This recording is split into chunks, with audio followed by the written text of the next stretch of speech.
Hi, in this video we're going to show you how to set up your logo to print through Spoonflower. We'll be using a free online tool called Canva. To start, let's go to canva.com. Before we jump in, there are a few things we're going to go over. When printing through Spoonflower, we need our files to have a DPI of 150. DPI stands for dots per inch, and it's used to refer to graphic quality for printing. The higher the DPI, the better the quality. However, Canva exports files at a DPI lower than 150. To compensate for that, we'll be setting up our canvas twice as large as we want our logo to be. This also means that we'll have to scale our logo down when we finally upload to Spoonflower, but we'll get to that step a little bit later. For now, let's first decide what size we want our printed logo to be. For mine, I want to have ours print at 1 inch by 1 inch with a ½ inch of space all the way around, so my file will measure 2 by 2 inches when we're done. I used a ruler and a piece of paper to draw out different size squares to better visualize how large the logo would be. With those measurements in mind, I'm going to multiply all the dimensions by 2. That means that in Canva, I'll make my logo 2 inches by 2 inches on a 4 by 4 inch canvas. Now that we know what size our logo needs to be, click on the Create a Design button in the top right corner and choose Custom Dimensions. I'm going to change the measurement to inches and enter 4 in the width and height boxes, and then click Create a New Design. From the toolbar on the left, go to Uploads, and then click the button to upload an image or video, or drag and drop your logo file from your computer. After it's finished uploading, click on your logo to add it to your canvas. Now we're going to resize. With it selected, click and drag in from one of the corners, and you'll see measurements popping up next to your mouse as you go, so you can set it to the specific size. Don't forget, at this step, our logo should be twice as large as we want it to print.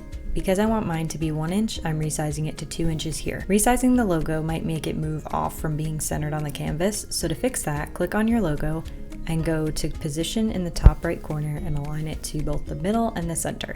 We'll need to add a solid white background color to our file for it to export correctly as a PNG.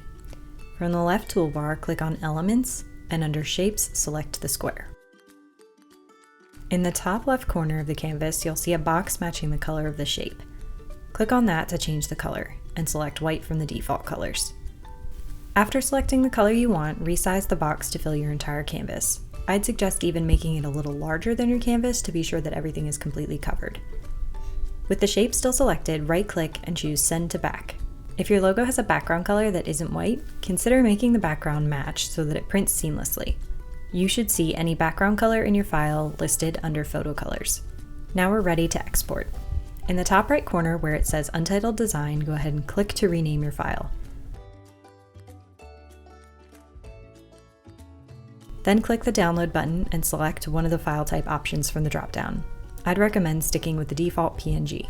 Then click Download. Canva will export and download the file to your computer. Now that we have our file ready to go, we can upload it to Spoonflower. Go to spoonflower.com and next to the logo at the top of the website, click Upload Your Design. Or you can go to Design and Cell in the top navigation and click Upload Your Design. Follow the instructions to upload your file. To save your design and reorder it again in the future, you'll want to make a free account before this step.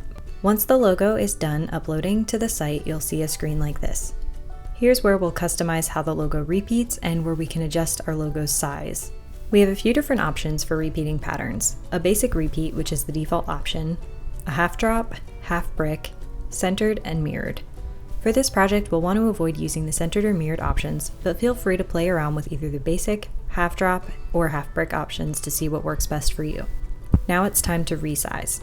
Remember when we had to make our file twice as large in Canva? Now is the time that we'll adjust it on Spoonflower so that it prints at the original size we wanted. For mine, remember that was a 2 inch by 2 inch file for a 1 inch logo output.